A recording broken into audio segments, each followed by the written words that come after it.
What does the phrase, "it's never too late," really mean?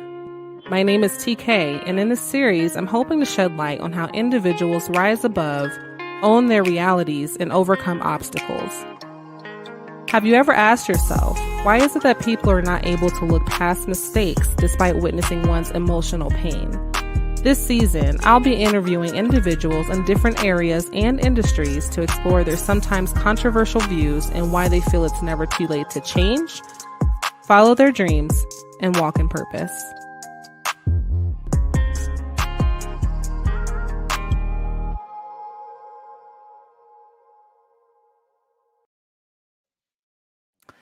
Hello, everyone. Welcome to the Back and Forth TV podcast, where we believe it's never too late to change. It's your girl, TK.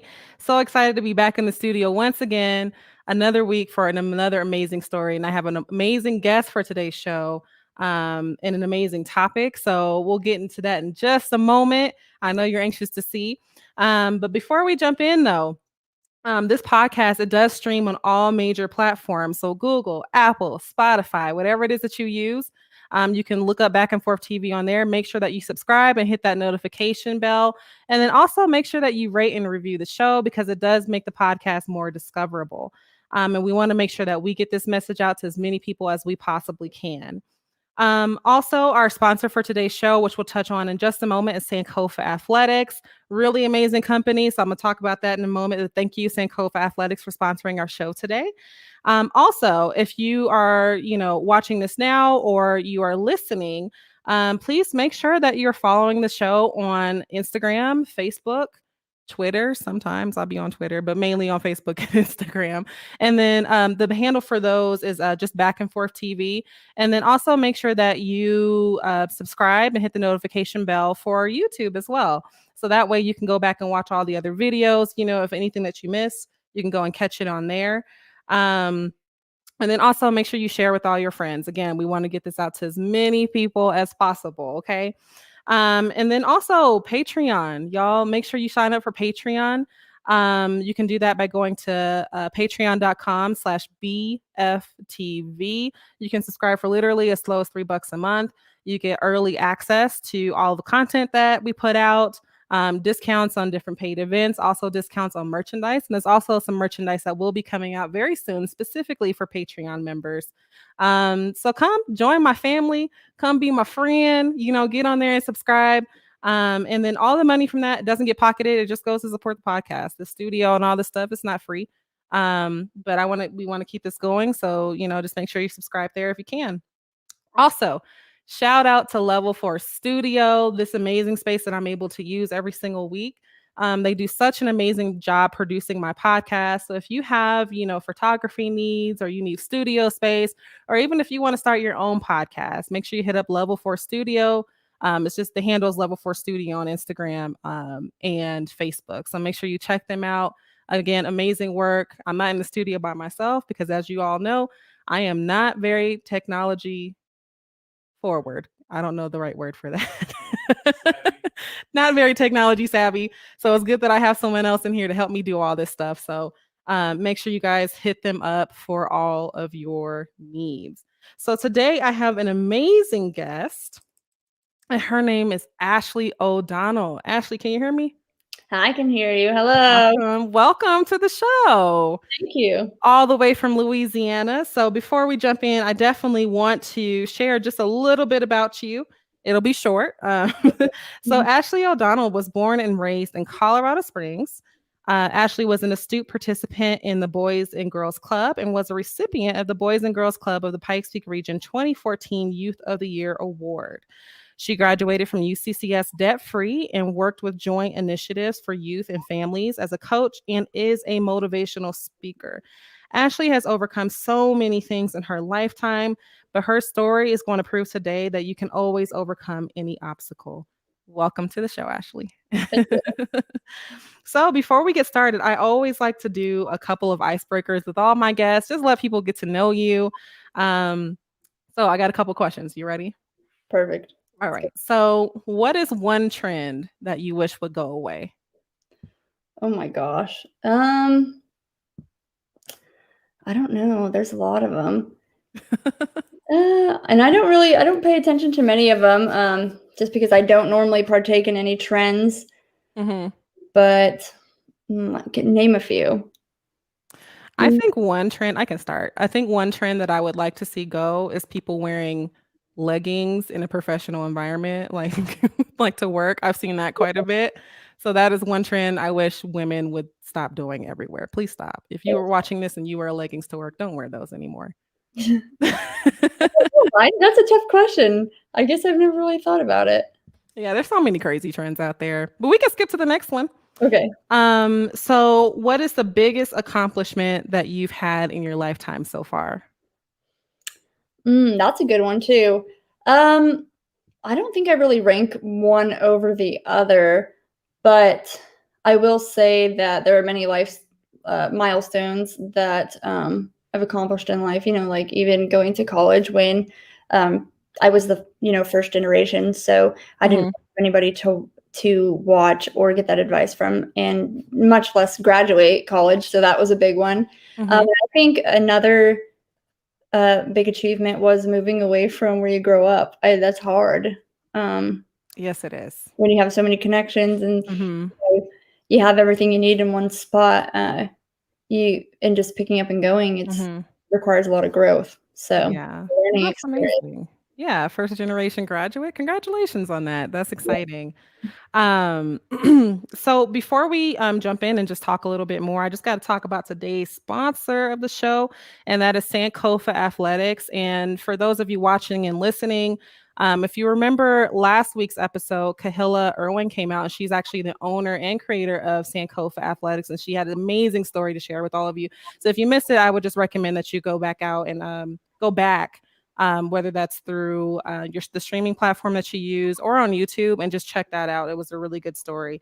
But really quick, Sankofa Athletic Apparel is an athleisure wear and accessories company that provides thoughtfully designed and high quality pieces that are unique and sustainably sourced. Each piece is designed in the US. It comes directly from their factory in the Middle East to ensure that each handcrafted piece is made from only the best textiles, fabric, and raw materials. If you actually look on my social media page and also even on the episode from last week, the clothes are super dope. It's basically athleisure wear with African print, and everybody can wear them. It's not just for the Black community or anything like that. But everybody can wear it. It's super comfortable. And also, I'm not no skinny chick, so she makes clothes for all sizes. I'm definitely thickums, okay? Um, so the clothes are amazing. Sankofa is a socially and environmentally conscious clothing brand that strives to be all inclusive for all genders. And also, they always give a portion of their earnings back to their community. They have a number of charities that they give back to in Tanzania, things like that. So please go and support this business, sankofaathletics.com. That's Sankofa athletics.com. And don't go there empty handed. Use promo code BFTV15. That's BFTV15 when you go there and purchase your apparel. So I encourage you guys to do that. Clothes are super dope. And yeah, they're just fire. So anyway, so back to you, Ashley. Again, I think that you have such an amazing story. Particularly, you dealt with a lot of, your parents, mainly your mother, with drug addiction, which impacted you quite a bit. So why don't you start by just telling us a little bit about, your childhood? Um, that's it. That's Where do I start? So I'd say, I didn't really recognize when you live in an environment for most of your life, you just don't realize that it's not normal. Mhm. Um, and I think that obviously I knew that there were issues, but when they really started impacting me was when I got to high school, because I played sports. I grew up playing sports, and you see everybody's parents come to their sporting events and are so involved, and mine weren't. And I think that's when I started to recognize, like, hey, mm, my life maybe isn't normal. You see other people's lives in retrospect, and Mhm. you also are involved in, you have all these friends and you do things with them, and You see how their parents are, and you kind of learn who your role models are in life. And Mhm. so, I mean, I have 5 siblings, that are blood related to me, and then I have many step siblings. So, Mhm. there's a lot of us, and, so obviously I'm not the only one that went through it, and so, it was hard on all of us. It took, the addiction took priority, and I won't say that there's even one in particular because I know that there were several. Mhm. Um, and I grew up primarily living with my mother and my stepdad Mhm. in a home, and who I grew up calling dad most of my life. He passed away when I was 9, almost 10. So that had its impact as well. Forced me to grow up a little bit. And so at that rate, I think I also kind of figured out like this is not the environment that I want to live in. And I remember as young as being in kindergarten, I'd say, I'm going to go to college and I'm going Wow. to be successful. Um, So you knew that in kindergarten. yeah, like in 3rd grade, I told myself I was going to be the first female president of the United States. And so I was always setting my goals high because I just knew Mhm. that I wanted to live a different life. I don't know if I realized exactly what was going on at that time, but Mhm. I knew that I wanted to do things differently all along. So, Mhm. Well, good for you. You know, a lot of 3rd grade, and people children in kindergarten aren't thinking that far ahead. I know I wasn't. I was worried about Power Rangers. That was kinda my thing, so so you had a pretty interesting dynamic. At what point in your life do you feel like you realized your situation was not normal? Was there a specific incident that happened or um, anything like that? again, like high school, I just being embarrassed by it all, I guess, not wanting to, share my life with my friends or invite people over. That's where I knew that this wasn't normal. I was embarrassed by it. When there were situations like my mother being incarcerated or taken to jail or me missing school for those reasons, I didn't want to communicate with my teachers, like what's going Mhm. on in my life. Junior and senior year, I started missing a lot of school, and this was a main incarceration time. My mother went to prison. I took on the responsibility of taking care of my sisters a lot while my stepdad was at work. And when my sisters were sick, I was the one that stayed home with them. And my youngest sister was only in elementary school at the time. So obviously, somebody needed to stay home with her. So Mhm. that's where I stepped up, and for me to be straightforward and communicate with these people that are wondering, like, why are you missing so much school? I mean, you're still getting good grades, but like, why aren't you ever at school? And even my friends are like, where were you? And I'm just coming up with all these different excuses to kind of cover up for the fact that all this is going on and I'm so embarrassed and I don't want to communicate it with Mhm. anybody. Um, Wow. so Wow, that is a very heavy burden. So this, you kind of taking on the responsibility of, taking care of your siblings because you're the oldest, right? Out of your biological siblings? actually, no, I'm the middle child. And so pretty much Okay. the middle child. And I have my older step siblings, which wise by them, but they decided to kind Mhm. of stray from the situation, and they really kept their distance. So I don't blame them at one bit Mhm. to not want to be involved in the situation.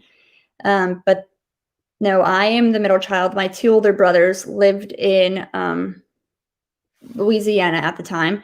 And I later found out that with our dad, and I later found out that that was my biological dad all along.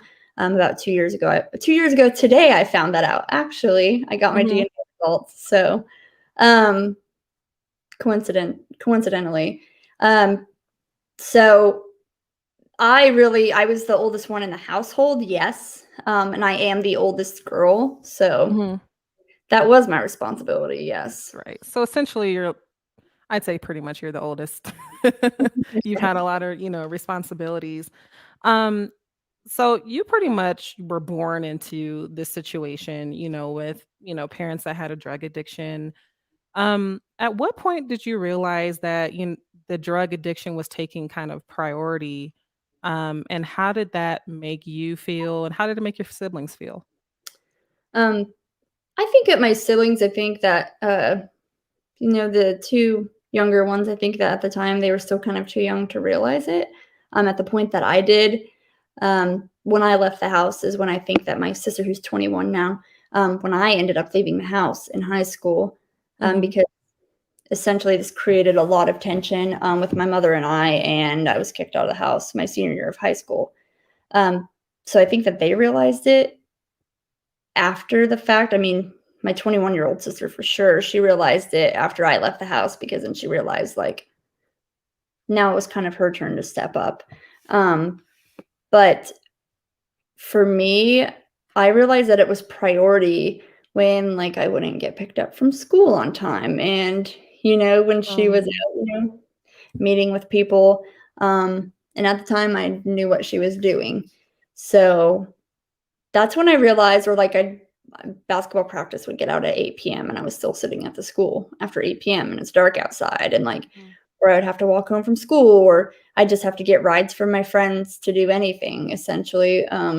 So I knew that took priority. My freshman year of high school, I was, she was driving me to basketball practice, and started having a seizure while she was driving.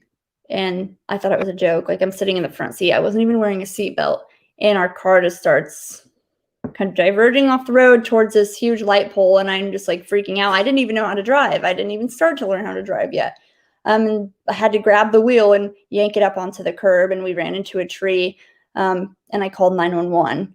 And as soon as the paramedics got there, they pulled out pill bottles out of her purse. And they kind of knew, like, well, she definitely, this has filled this date. Like, she's taken way too many. So, like, that's obviously when I realized that had more importance. The fact that we moved all the time because we couldn't pay our bills was a priority. It was a lot of instability all the time, not knowing what's going to come next, a lot of empty promises. Like her getting arrested or getting pulled over with me in the car, and me having to get driven home by cops late at night. So to be clear, like, her drug of choice, and I'm assuming maybe your stepfather, it was prescription pills mainly. Her mainly prescription drugs, alcohol. Like, that's why I say there wasn't one. Of course, like, prescription drugs are a pathway drug to a lot of other drugs. So I'm sure that's not the only one. I know it's not the only one, but of the of choice at that point in time, yes, for many years. Yeah. And so many people are struggling with that, to this day, which is why there's now so many rules, and, doctors don't prescribe it as much anymore. So we're definitely starting to see some changes. And so you actually kind of dove right into like my next question, which was about the incarceration. So you mentioned that your mother and your stepfather, they were kind of in and out of jail. Now, was that as a result of, being caught with these drugs, or? I would say lifestyle. And again, it was more my mother, not really so much my stepfather. I'd say that he was more of the stable one at the time. Now it's arguable. Now it's arguable, but they're no longer together. But besides the fact, yeah, she was pretty much in and out. And I'm not necessarily because of drugs, but there's a lifestyle that comes along with it. And it's, having to bend the rules and break the rules in order to make a living, in order to take care of 3 children in the home, and doing stuff illegally. So a lot of buildup, a lot of illegal actions that shouldn't have taken place. Were the main product of her incarcerations. So being that she was incarcerated for, a good portion, just kind of in and out of jail, how did you and your siblings stay out of the foster care system? I wonder that myself often. I think that we owe a lot to my grandparents, because my grandparents stepped in a lot to help take care of us and to help provide for us and give us what we needed. I think that's the only reason. I also think she's really good at playing the system. Like, she knows how it all works. She knows how to get by. And as a kid, it's like when somebody asks you if you feel like you're harmed at home, or if you feel like it's a dangerous or unhealthy living environment, you're going to say no, because that's all you know. You don't want to be uprooted from your home. You don't want to go somewhere with strangers, so that's normal. Right. When you're living in it. So again, it's a combination of knowing how to play the system. And again, like, I'm going to speak just kind of openly about the system in general and Child Protective Services, is that I think there are a lot of kinks in it that need to be undone. And that was a lot of my job with joint initiatives, is like, what are the breaks in the system? What do the kids need? How are we going to put all these resources together to help the youth? And a lot of it has really come to light. And having a nephew that's been put into foster care, I've gotten to see almost a 360 of the system. And there's a lot of kinks that really need to be worked out, because I'll tell you, I don't know how we weren't taken into custody a lot of the time. I don't know how my younger sisters weren't taken into custody. So again, we owe a lot of it to my grandparents for being there to take care of us and provide for us. So Right. Definitely understandable.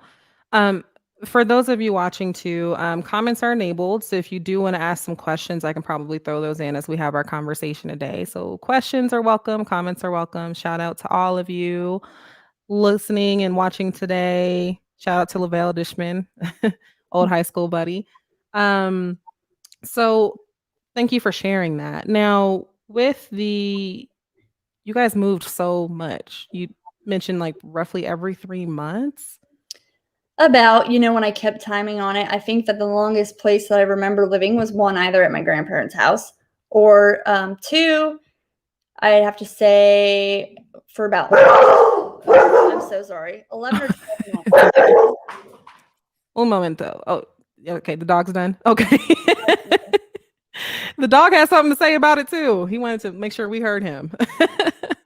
Go ahead. I'm sorry. Yeah, but roughly every 3 months. Roughly. Okay. And how did that feel, having to just uproot and pack and move your whole life every 3 months? Well, I'd say that I didn't necessarily unpack everything. It's kind of learning how to live out of boxes. There's a lot of times where we just had to throw our stuff in storage. And I'm so sorry. There's a lot of times we had to throw our things in storage and just kind of learn how to live out of boxes. One second. One moment, folks.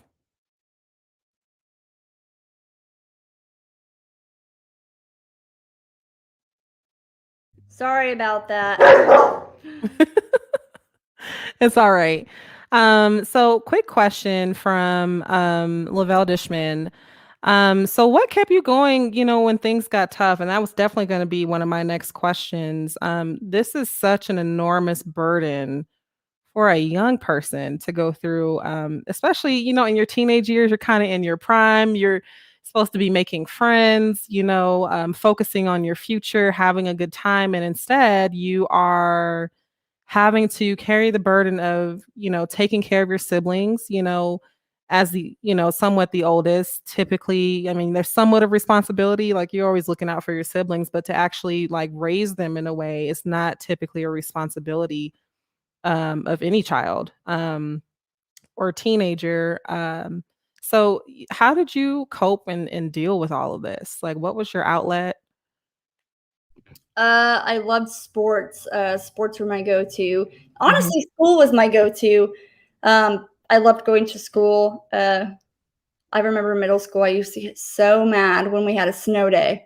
So mad, because I was like, I do not want to stay home. Like, I just wanted to go to school. I really loved to play basketball and volleyball. Those were my two main sports that I played. Played club basketball at the same time I was playing volleyball. So it was literally practice from 4 o'clock to 6 o'clock, and then 6 o'clock to 8 o'clock. So it was just a matter of keeping myself busy. And I find that I still carry that habit with me now in order to stray from situations or my feelings in particular. I like to keep myself busy so I don't really get caught up in them. Mm-hmm. So that was my outlet. I love to write as well and learn music, teach Mm-hmm. myself different instruments. And so just little things that keep me going and keep me busy.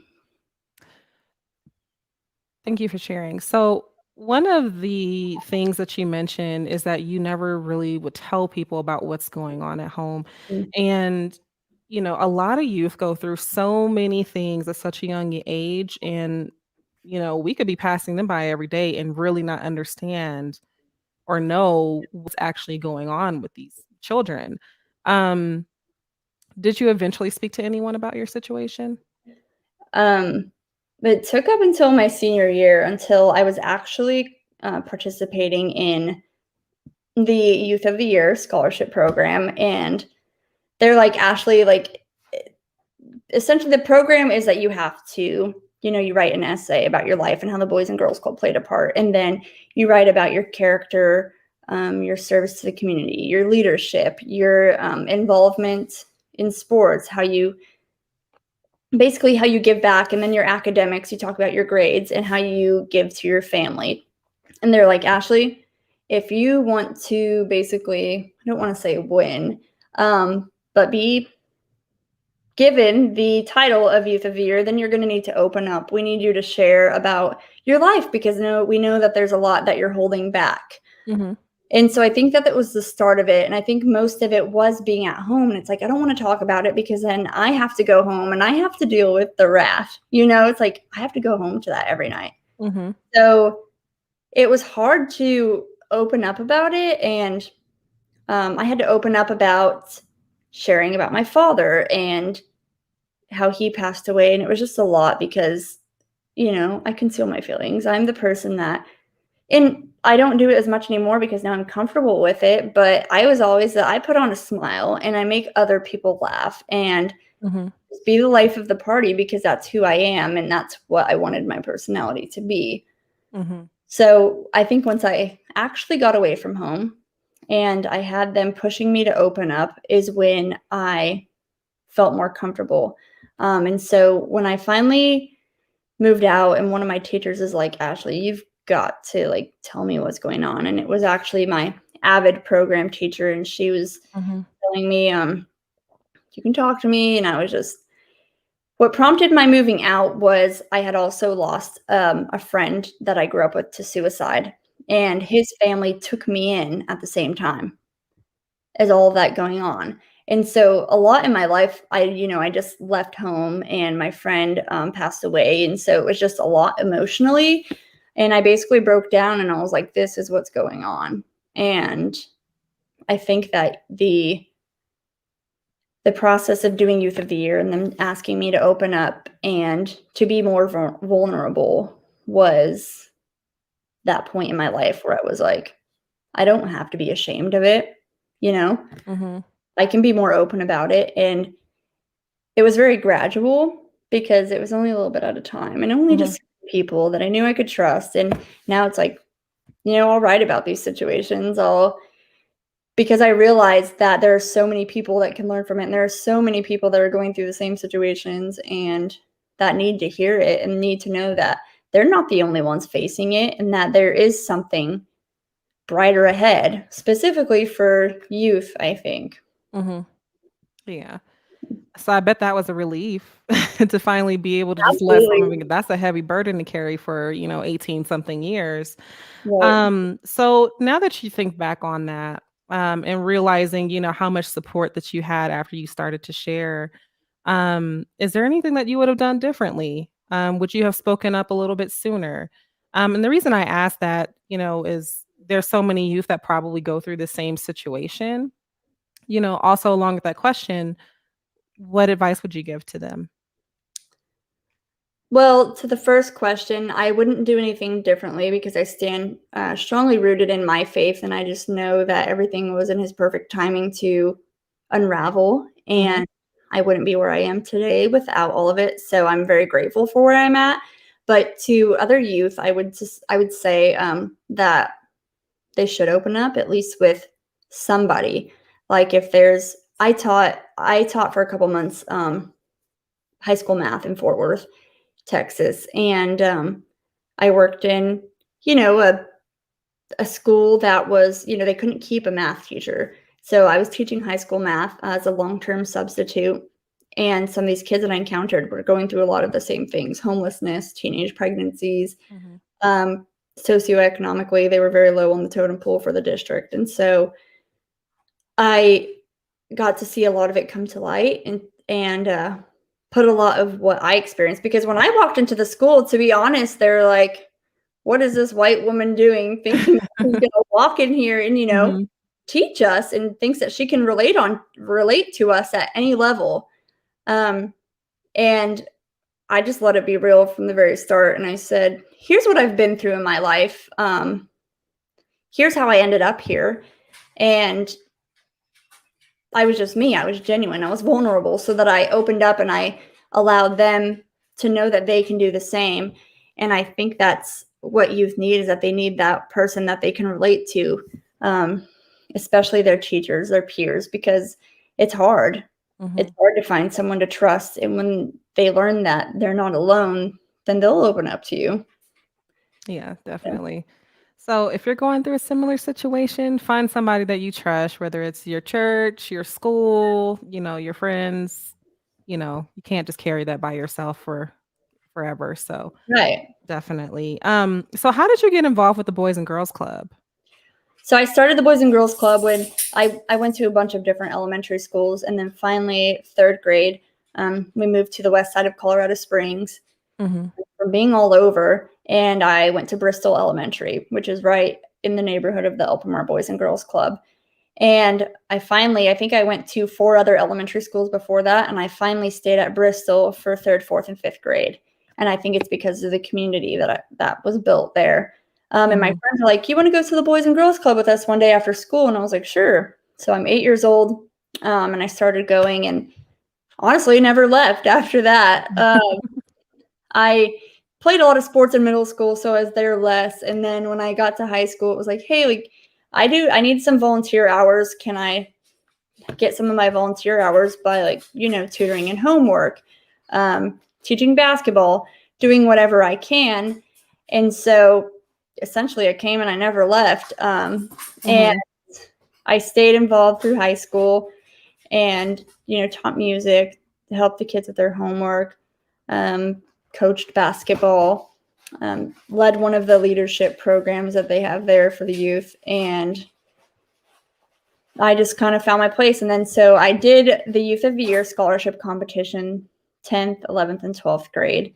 Um, Mhm. 10th and 11th grade, I guess, was just grooming. And I focused on grooming my public speaking skills, tailoring my writing, and focusing on the story I'm going to tell. Senior years, when I got open, I got vulnerable. I started talking about addiction, the things that, incarcerations, the things that I had encountered in my life that led me to where I was, and how turning to the Boys and Girls Club and having people to look up to changed that for me. Mhm. Um, and then after I did Youth of the Year, so this is where my plug comes in, because I always have to give my shameless plug to the Boys and Girls Club. But I gained tons of mentors, who some are still there, some are not, but a lot of them taught me how to be an individual, not conform Mhm. to the things around me, to set my goals high, because I know that there was someone that was watching me and that was expecting the most from me. And so I really just had somebody that I wanted to make proud for once. And so when I did the scholarship program my senior year, I won the local competition, which is just for El Paso County, Colorado Springs, Mhm. and traveled to state, which is all of Colorado. So you have youth from Boys and Girls Clubs all over Colorado. You give a speech, you go through interview panels, they ask you questions, and then and they just basically judge your interactions with people for Mhm. 3 days straight. And then so I won the state competition for Colorado, and from there, you get a couple $1,000s in scholarships. And then I went to the regional competition, which was in Dallas, and I competed against youth from the Southwest region of the United States, and I won runner up and walked away with about $55,000 in scholarships. And so from that whole process, I was good for my undergrad. So And then I continued to work for Boys and Girls Club up until 2019. Wow. Yep. That is crazy, and that is crazy amazing. Yeah. I didn't even know that was a whole thing in Boys and Girls Club. I didn't know A that lot they of people had, like, don't. regional competition, so that's really cool. Yeah, it's a huge scholarship program. A lot of people don't know about. Costs are insanely low to get youth involved, and there's programs for them to get involved in. So many different programs: STEM, arts, athletics, Mhm. stuff for teens. There's so many things to get involved in, and it was just a good feeling to know that, like, hey, I grew up in this club, and then one day I was the director, and so Wow. I got to see it all come to light. I got to watch kids that I was once in their position. I got to Mhm. give back. That So is such an amazing story. mm, Listen, y'all better get y'all kids in the Boys and Girls Club and get that scholarship money. So you essentially got to go through college debt free. So you mentioned earlier that you were the first person in your family to graduate from college. So tell me about the day that you walked across the stage to grab your diploma.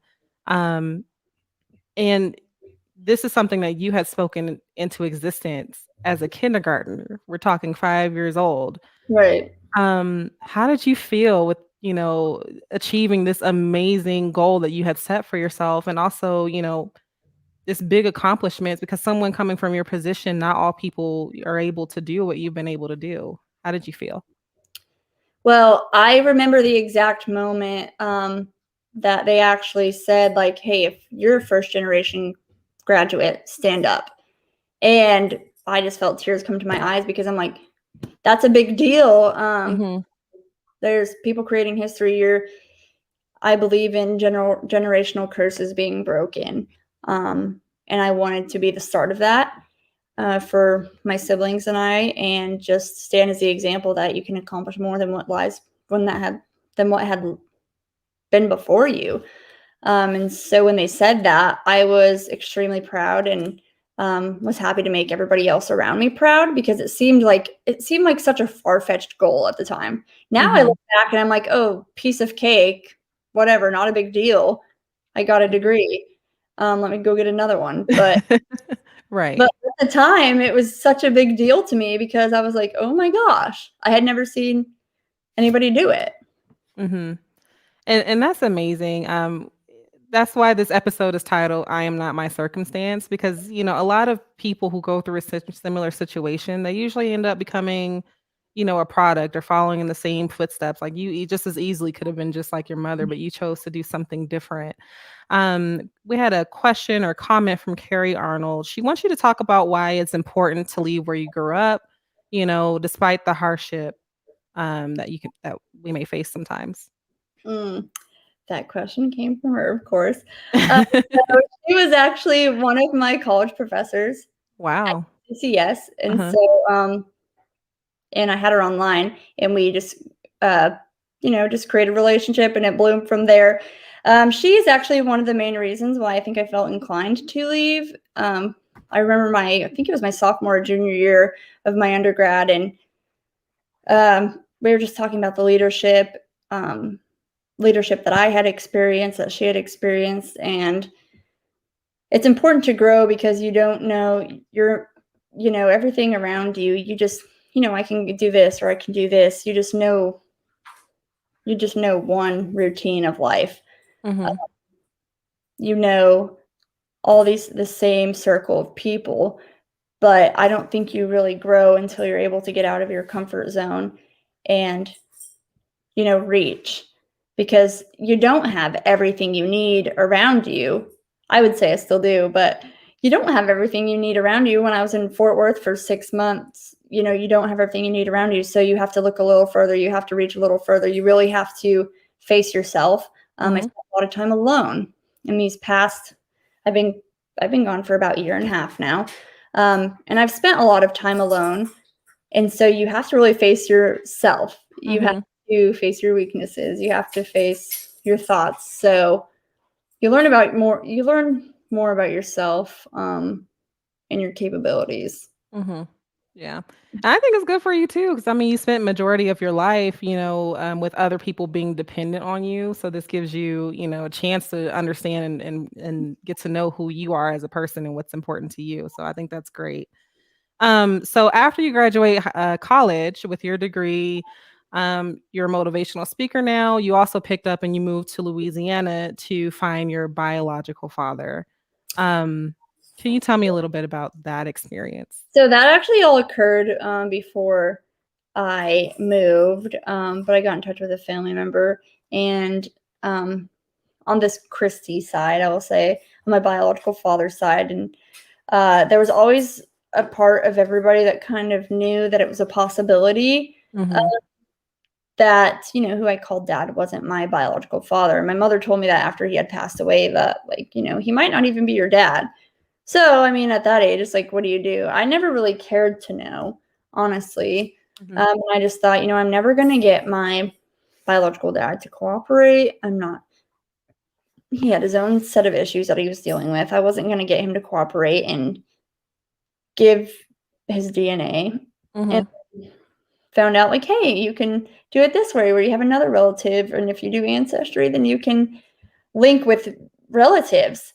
And so I knew for sure that if I did it, then, and I didn't link with the O'Donnell side, then obviously I was going to link with, the Chrissy side, my brother's side. Mm-hmm. And so I did it, waited for a couple weeks, was very anxious to find out, just kind of guessing all the possibilities and trying to figure out what could happen. And then got my results March 24th, 2 years ago today, and found out that he was my biological dad. And so I would say that it did prompt it. It prompted me to want to be closer. When Mm-hmm. I moved to Fort Worth because I thought, I can be with my O'Donnell side of the family and I can still be close to the Christie side of the family. And growing up around my biological family wasn't something that I did. So I wanted to do something different. Ooh, can you hear me? Yeah, I Sorry. can. Go ahead. So I accidentally clicked on mute. Mm-hmm. And so when I moved to Fort Worth, things were just a little bit weird. And some family members that had found out that I did this DNA test, I started getting treated a little differently. Mm-hmm. So I ended up moving to Louisiana because it was just, things got a little difficult there, and I just felt like I wasn't wanted there. And so here I am, and I'm happy, and I don't regret my decisions one bit. Yeah, I don't blame you there. It's hard to be in a situation where you don't feel accepted. Um, do you have, any like resentment towards the situation or, were you disappointed? I was for a while, not going to lie. I did feel some sort of way about, this isn't, what did I do? Like, I didn't pick for any of this to happen. I didn't choose for any of this to happen.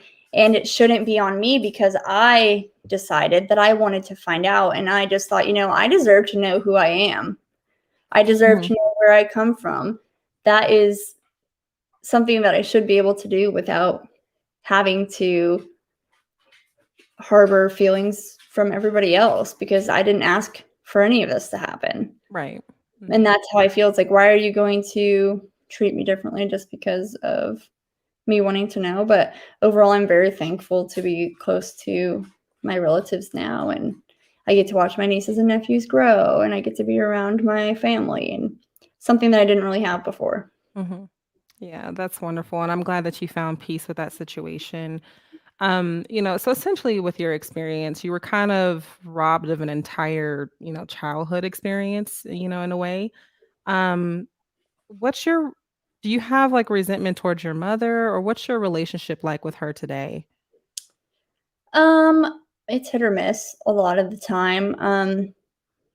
We talk when we have to, and Mhm. but I don't harbor any resentment, to be honest, because where's that going to get me now? How is that going to propel me forward? And so, having left the situation, I think I did have a lot of resentment about her choices and things like that. But then today I realized this is what made me who I am. in a way that it made me stronger. It made me more independent. I see how that can really be an issue, and how I can face a lot of issues because of my childhood and things that I just really need to sort out. But I am who I am because of what I went through. And I don't think that I would be as strong or independent or opinionated or educated if I hadn't gone through what I did. Mm-hmm. And I'm glad. One of my main goals in wanting to be a motivational speaker is that I want to just spread the message that you're not alone and that you can get through these things. Are hard, but you can. It's possible. There are so many resources and opportunities around that so many people don't know about. Right. So, Mm-hmm. Yeah. So you have an amazing story. Thank you for coming on here and sharing. So just, in your own words, what do you want people to walk away knowing about drug addiction and overcoming the situation from your perspective? as far as addiction goes, I know it's when I was younger, I had such a negative attitude towards it. Mhm. Working with many systems as well, I kind of learned that like the person that is struggling with the addiction is struggling as well, and so it's a hard thing to beat. Um, and I also know that if you face these things as a youth, like they're going to, whether you get away from it or not, like they're going to follow you into adulthood. You're going to have to face them, so you can't run from it.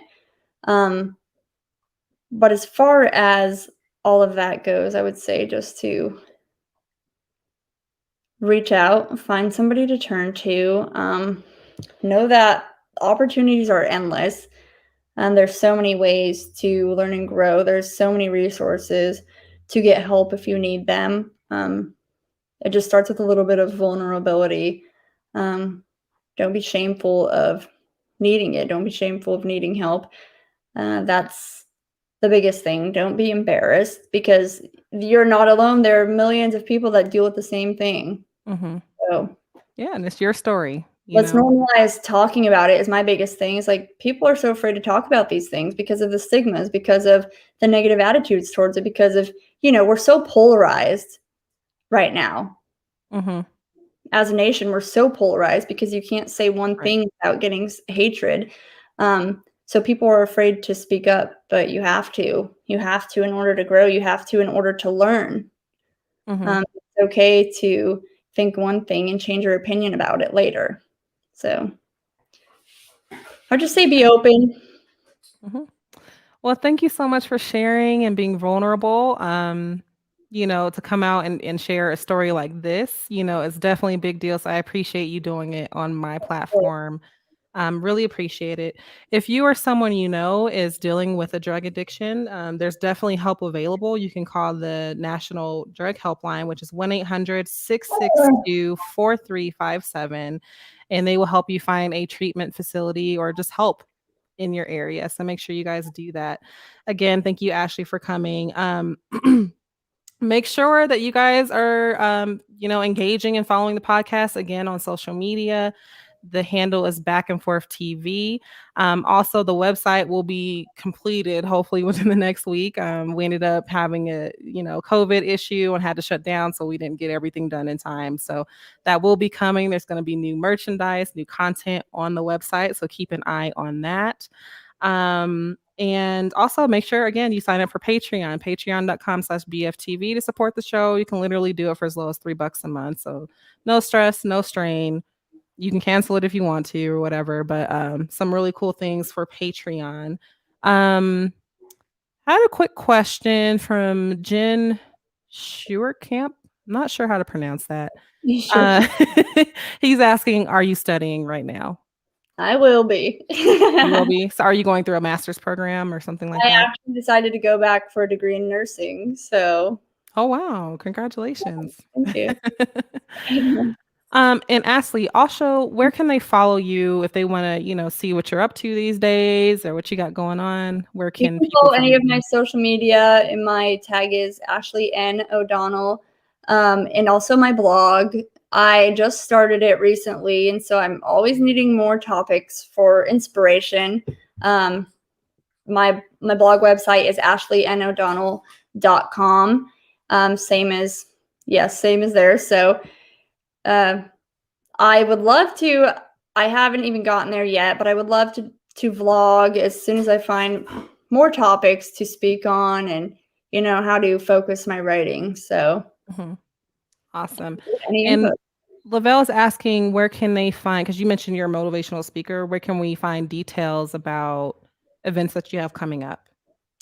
I don't do any professional motivational speaking, actually. I do speaking, events for Boys and Girls Club, and when people ask me to speak. So I don't have anything formally, but I do have some videos on YouTube. If you just type in my name, you can hear some of my speeches.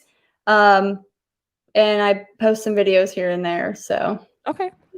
And well, you guys, hey, this is a good platform to share.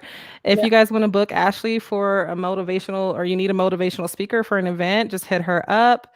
Um, do you have an email, or could they like DM you on social media? You can reach out to me on any of my social media, and we can exchange emails, contacts from there if you'd like.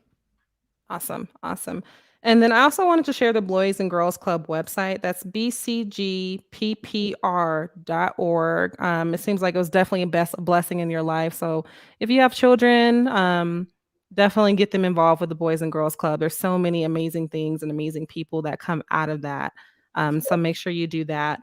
So we're pretty much at the end of our show. Thank you all for tuning in.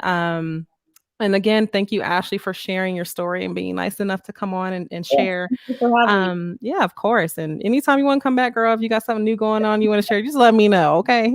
Always. So I always like to close with a quote. And so I'm actually going to use a quote that I posted on social media earlier because I really felt like it resonated with your story. So it says, either you walk inside your story and own it, or you stand outside your story and hustle for your worthiness. And that's from Brene Brown, one of my favorite podcasters. But I think it's amazing that you're owning it, you're sharing it, because it's easy to be embarrassed about it and not say anything, but your story is helping so many people. So Thank you. thank you. Yeah. So that is it for today's podcast. And I will see you all next week. Bye.